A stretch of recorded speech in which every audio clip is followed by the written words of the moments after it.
Welcome to the She Means Business Show, where our mission is to activate your confidence, amplify your voice, and help you align to your power. Today, I am honored to introduce you to our incredible December She Means Business cover, Jenn Drummond, who is not only a Guinness World Record-setting mountaineer, also a keynote speaker, and wait for it, mom of 7. Welcome to the She Means Business Show.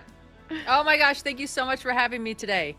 Oh my goodness, I cannot wait to dive in to just your backstory. I know I already know a little bit because of the article, but to share all of your accomplishments and your framework with the audience is going to be amazing. But first, I'm going to read your bio so I don't leave out any of the incredible accolades that you have accomplished. Jenn Drummond is a Guinness World Record setting mountaineer, founder, and mom of 7. After surviving a near-fatal car crash, she chose to stop checking boxes and start living with purpose. A decision that led her to summit Everest and become the first woman to climb the second highest peak on each continent. A sought-after speaker, best-selling author of Breakproof, and high-performance coach, Jenn helps leaders conquer the mental mountains holding them back. Through her podcasts, keynotes, and resilience-driven training, she blends business insight with mountaintop perspective to inspire courage, clarity, and creating a life of significance. Yay. So tell us how this began, Miss Mom of 7. Yes. You know how it began as a car crash, believe it or not. I think it's because the world was whispering to me and then kind of talking to me, and I wasn't picking up the signals. So we had to have an explosion, for lack of better words, to wake me up. And so it happened December 2018. I was driving home, collided with a semi truck, should not have survived. Like, the police rebuilt that accident over 50 different ways. Had 0 scenarios where I survived, let alone walked away without permanent damages. And that became a line in the sand of Jenn before the accident and Jenn after the accident. And it's probably one of my most favorite moments in life because I love who I am today, and I did not love who I was before. Well, it's so interesting. The podcast a couple episodes ago was about these nudges that the universe gives us that we ignore. So I don't think that's ironic that, again, here is another, woman that was ignoring signals and signs, myself included. So what did those hints look like for you? Like, I think the first hint is when you're just checking boxes to get through the day. And you are like more on autopilot than you are on choice. And when your just energy is never there, you're feeling like you're burnt out, but you're like, well, I haven't done anything, so I shouldn't be burnt out. And so those are little signs from the universe of you're out of alignment, or this story that you're subscribing to maybe needs to be evaluated and another truth could be present. And so for me, 7 kids is a lot. And it's easy to hide behind that because it's a lot and everybody agrees that it's a lot. So you can hide yourself and your kids and say yes to every single thing because I valued so much of being a good mom. And so I would say yes to everything that felt like I was a good mom.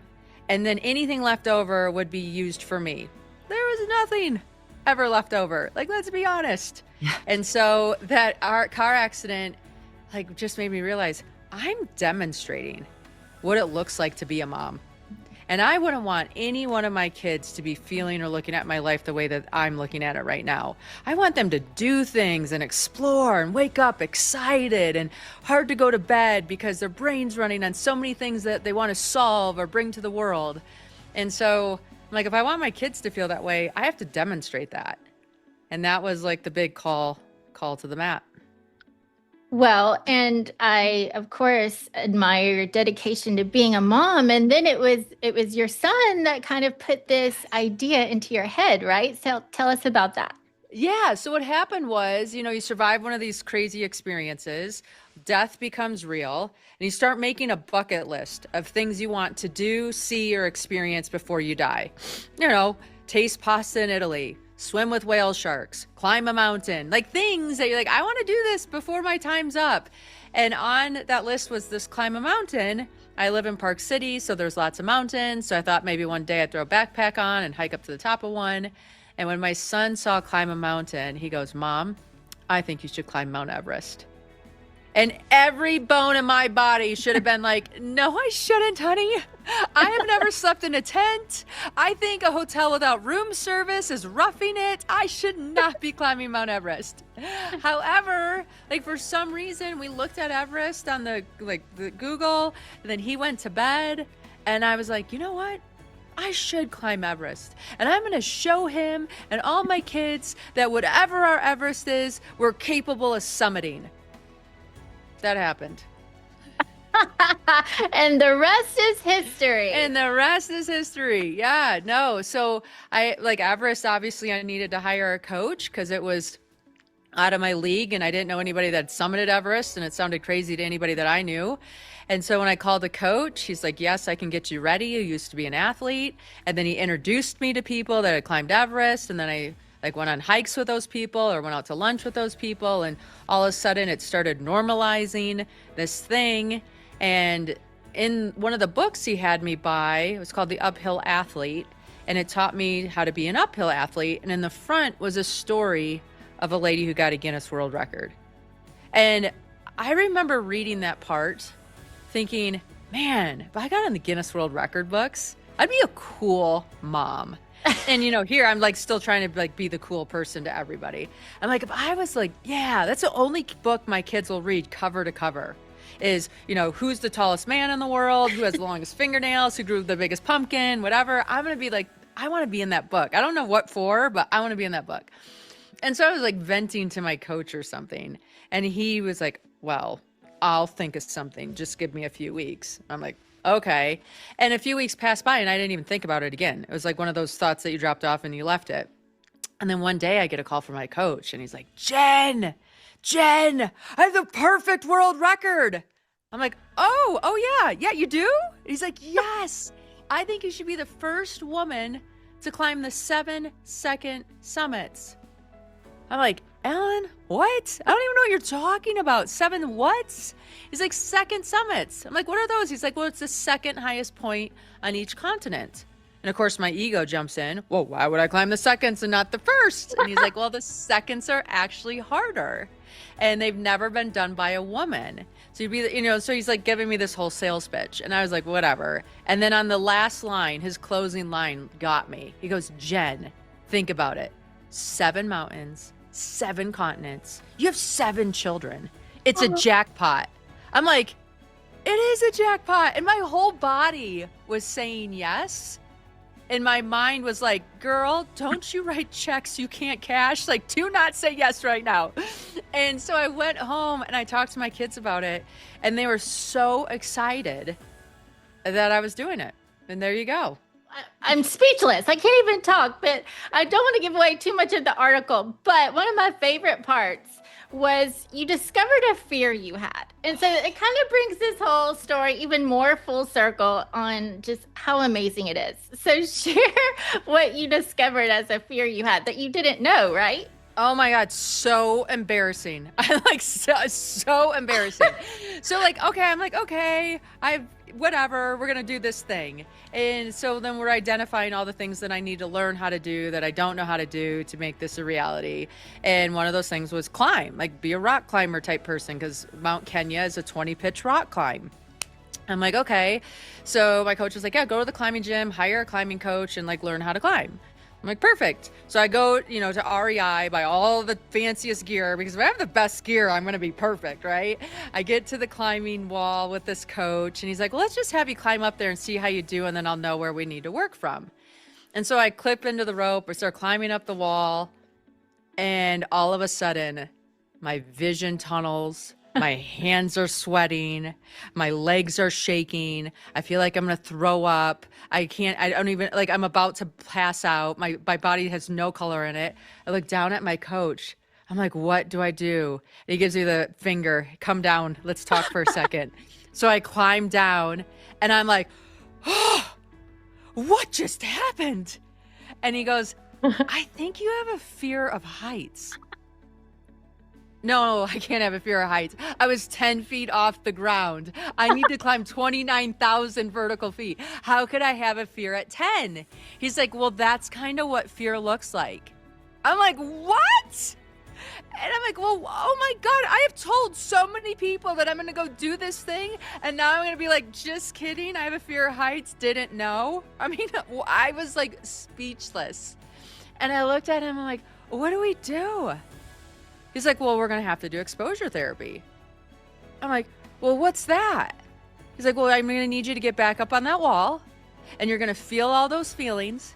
And when those feelings set in, I need you to just go one handhold higher. And then you're going to climb off that wall. We'll get a drink. You'll reset. And you're going to need to go back up that wall. I'm like, what? He's like, yeah. So we did this. I'd feel it. I'd go one handhold higher. I'd climb off the wall. I'd take some moments. I'd get back on the wall. And eventually I'd start making progress. But the crazy thing is that I had to go every single day. One weekend, I'm like, I just don't have time for this. I have to drive here. We have to do this stuff. Like, I'm going to just take the weekend off. I'll see you on Monday. And I showed up on Monday. I lost so much ground because apparently fear doesn't take time off.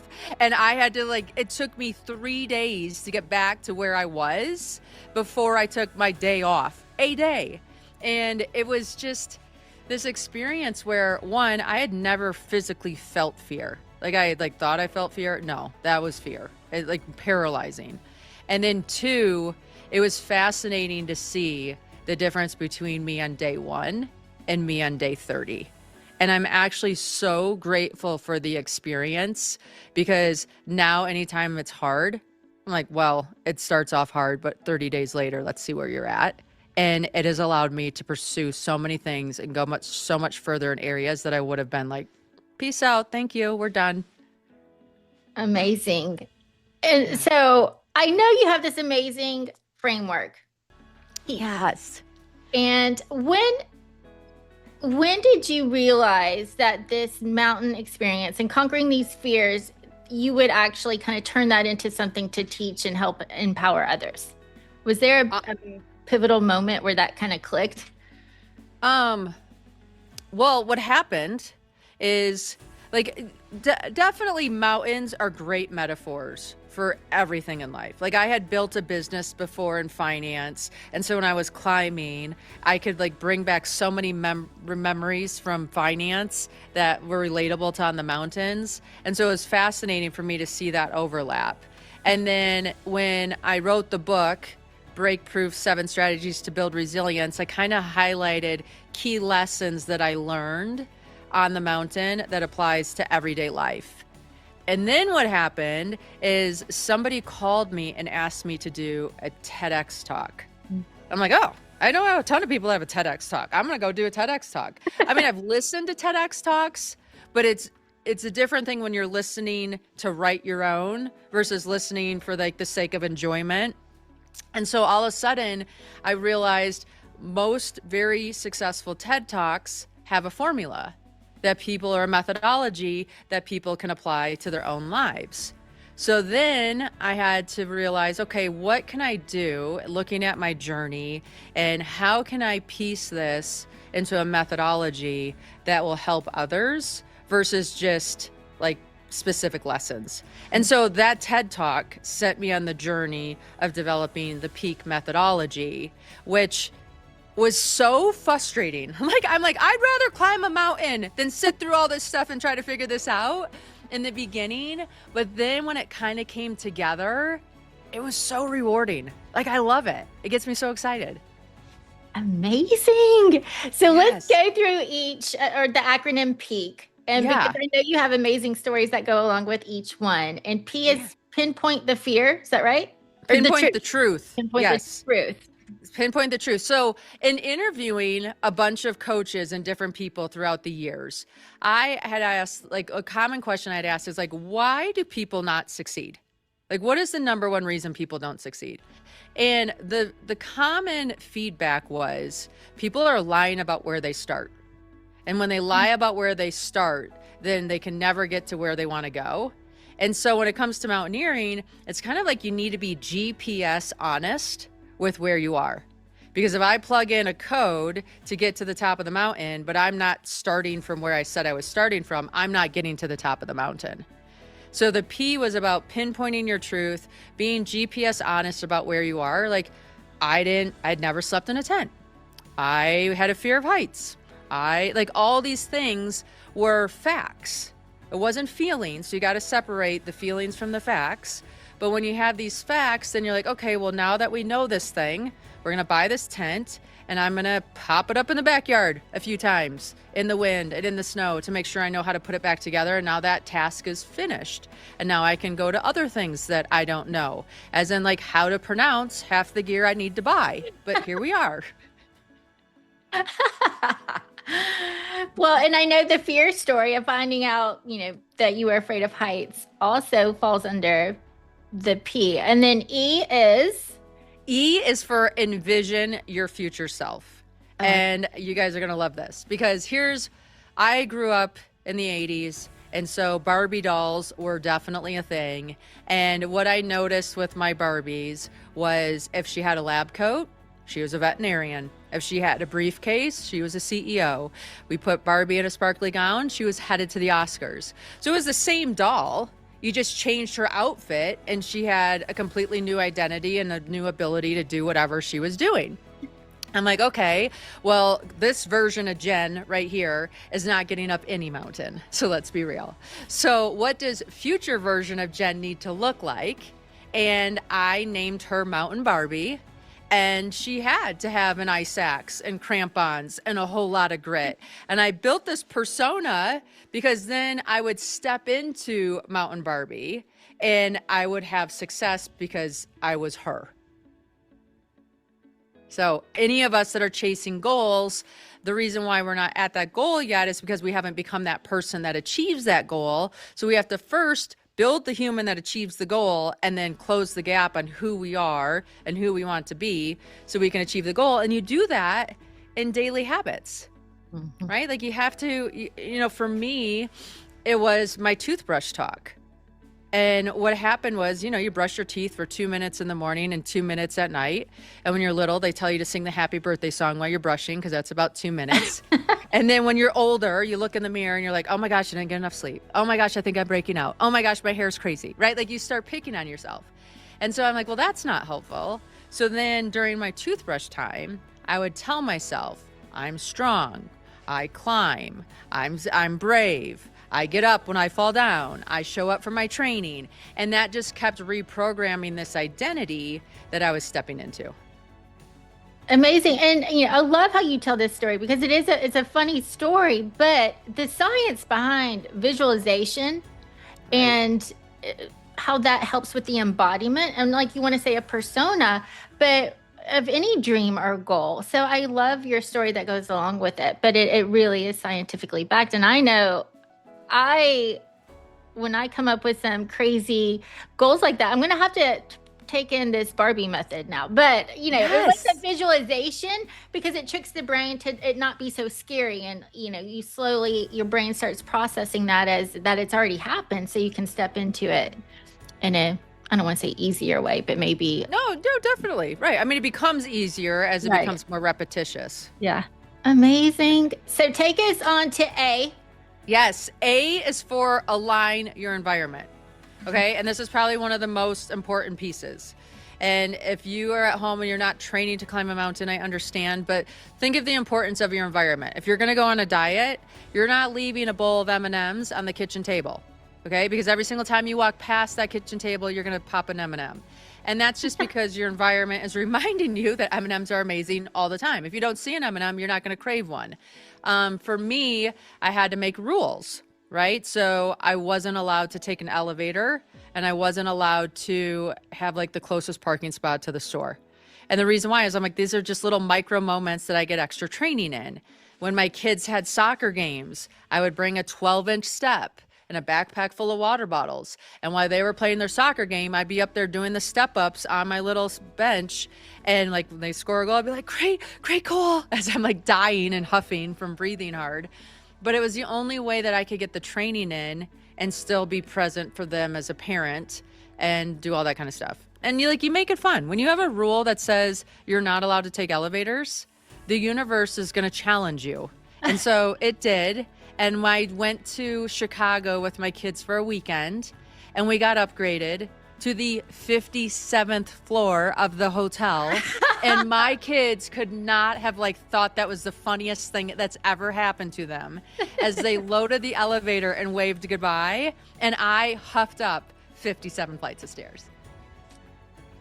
Your story is so inspiring, and I love how you tie in these funny stories, but that's real life, right? It's real life. I mean, it truly is. You have to decide, but I also love, you're talking about, having these dreams and the intention, and then, usually we think about the dream and then taking aligned action, but putting that to align your environment in between those, that's really powerful because just like you said, something as easy as an M&M bowl. Yeah. Yeah, I'm don't put M&M bowls in my house or I will be an M&M. No doubt. So amazing. So take us to K now. Yeah, so K is for keep expanding your limits. Because what happens is we have this identity that we're married to with who we are right now. And as you start stepping into these new things and start normalizing these new things, you need to make sure that your identity is backing that up as well, right? And you're realizing no, I am a hiker. No, I am a mountaineer. I know how to, and you have to document it a little bit. When I started, okay, this is so embarrassing, but I'm on Everest of all mountains, the tallest mountain in the world, experienced mountaineer, da-da-da-da-da. And I packed my backpack wrong, okay? And so, when you're in those high environments, there's no moisture in the air, and my lips are splitting. I'm no, I'm not splitting my lips on this. I need my chapstick. I had to empty my entire backpack out on the glacier to find my chapstick. Right? I mean, it was like a yard sale on the glacier. Nothing screams experienced mountaineer as me having everything rolling everywhere so I could find my lip balm. And, whatever. I found it. Now I know how to pack my backpack so the lip balm doesn't fall to the bottom and we won't have this problem again and da-da-da-da-da. But when you keep those stories, you're man, look how far I've come. There's 0% chance I pack a backpack wrong now. Or, just these little things that you learn along the way. And as you expand your identity, you expand your limits, which expands what you could create or make or be possible. And that's what gets exciting. Amazing. Well, I think a lip product should completely endorse you now. What a commercial that is. I know, right? I'll take any kind of endorsements. Let's be real, sweetheart. Well, that is such a strong framework, and how thematic to go along with what you've accomplished as well. So what do you feel like, besides P.E.A.K and that framework, you feel most called to share with the world? I think one of the biggest lessons from taking on this entire pursuit is big mountains take big teams. So if you have a big goal that you're chasing, and for some reason we like to go at it alone, you are not going to get to the summit of your pursuit if you're going at it alone. When I was on Everest, I was paying attention to how many people were helping. People were moving oxygen, people were moving tents, people were checking the weather, people were cooking food, people were there was so many people working together so that the only thing I needed to focus on was putting one foot in front of the other and getting to the top of the mountain. If I had to manage all those aspects, including my kids at home and all their activities and all that kind of stuff, there's no way I'd be on the top of Everest, right? And so for those of us that are listening in today, what is that big, impossible dream? Look at that. And how do you recruit people to make it possible? Versus when you start leaning into it and it gets hard, you're oh, I'll dial it back. Instead of climbing Everest, I'm going to climb the hill in my backyard. No, we're not designed to climb the hill in our backyard. We're designed to climb Everest. That's why we have one on this planet to remind us what we're capable of. And now you just got to figure out who you're going to build your team with to make it possible. Amazing. So true. Yeah. I love the kind of the surrender in that too, because do you think if you had known the challenges going in that you would have made the same choice? Zero. 0% chance. So Zero. Like, even when you're doing the thing, right? And even after you have success, you're like, I paid for this. Like, I paid to struggle to be here right now. What is wrong with me mentally? Come on, Jen. Like, beaches are fun, right? I mean, doubt shows up in a million different ways and has a lot of disguises that are going to be whatever is you need to trigger you. what was that? What was that one hardest moment you had where you really had to shift your mindset to get through? I lost a teammate on one of my teams in an avalanche. And it's one of those things where you read about it, you hear stories about it, it's on the news or whatever else like that. But to have it be your teammate is just a whole nother level. And instead of climbing the mountain, you're having an impromptu funeral and the expedition ends early. So no one has it's just all of these really heavy, hard emotions to process. And because this mountain was part of my world record, I had to go back. It wasn't debatable. And so now I have to train and put the time in, put the money in, put the energy in and say, okay, I'm coming back. We're going to get this the second time and go back and face your demons and go back and face all of that. And that was probably one of the hardest aspects of the whole experience is getting the wind knocked out of me at a level that I never expected and then still needing to show up. How'd you do it? So thankfully, the universe gifts us gifts. And so I trained for an entire year thinking, okay, if my body's ready, eventually my brain will catch up because my brain's not ready. And I'm like, but I can't have my brain and my body not ready. That's a recipe for disaster. So I'm just going to get my body ready and my brain will catch up. My brain will catch up. And I kept telling myself that. And then 3 weeks before I went back to Pakistan to climb this mountain, I got a call from a lady that I'd met the year before. And I had met her and didn't really think about it, but she was talking to me about how she always wanted to climb a mountain. She's in her area, it wasn't as easy to do being a female as it is a male, and she just didn't quite have the resources to do it. And at that time, I'm like, girl, just keep showing up and eventually something will happen. But you have to keep showing up and have faith that it will happen. So when I was training, she Instagram calls me because that's what they use. And she's like, I've been training this whole year and I just can't make it work. Do you have any options? And I'm like, God, all right. I go, I'll put you on my team. I'll bring over stuff. I'm going to make some arrangements and I'll put you on my team. And so I went back and thank God that girl was on my team because it gave me something to focus on outside of myself. And it gave me something to just keep me energized and excited and moving forward. And so I summited and became the third American female to stand on top of K2, which was pretty cool. And then 30-ish minutes later, she summited and became the first Pakistani female to stand on top of K2. And that story just reminds us life is going to throw us hard in weird ways and things that do not make sense to us. And that's because we only get to see the world from our perspective.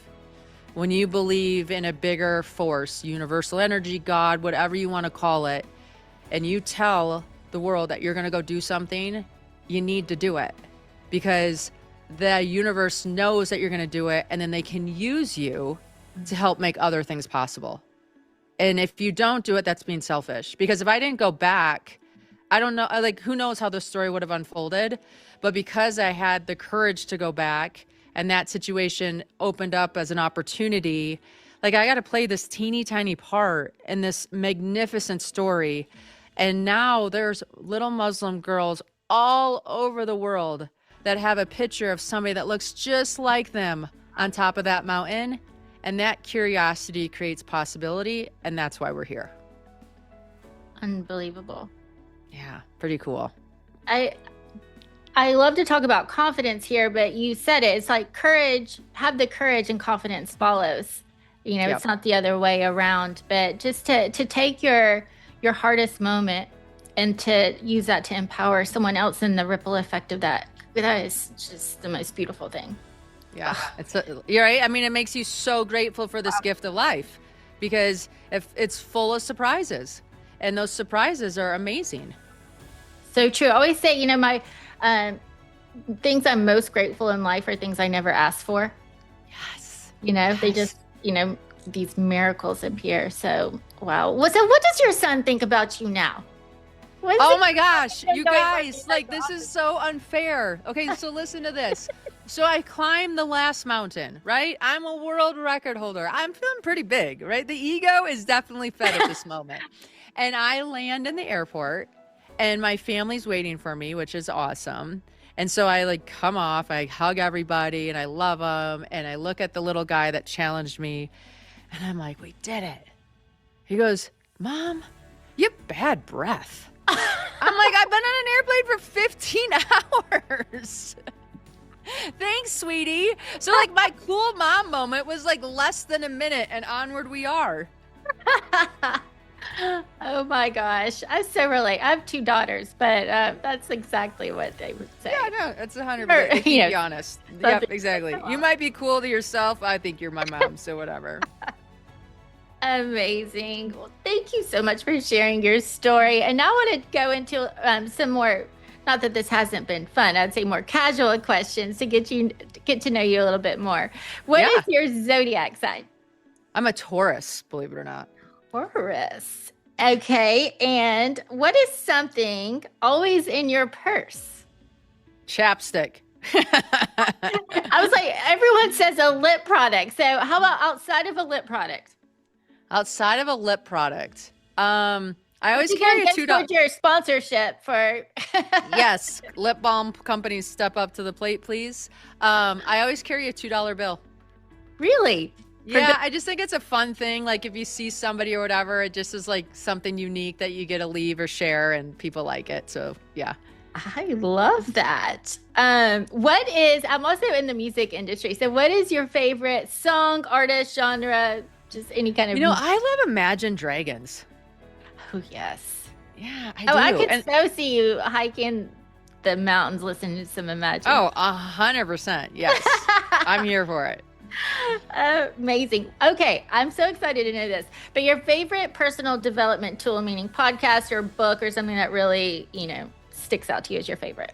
Right now have you heard of the Harada method? No. No, I'm actually like teaching a little course on it tonight. So I love it. I make my kids do it because my kids get so excited about a goal and then whatever. And one of the things that the Harada method has is you set a goal. So I'm going to climb Mount Blanc in April this year with 3 of my sons. And then you have like a Sudoku puzzle, right? So 9 little squares. And so the center of that square is we're going to climb Mount Blanc. And then around the first 9 squares is like what you need to know, like your why, skills you need to have, like recovery tools, whatever.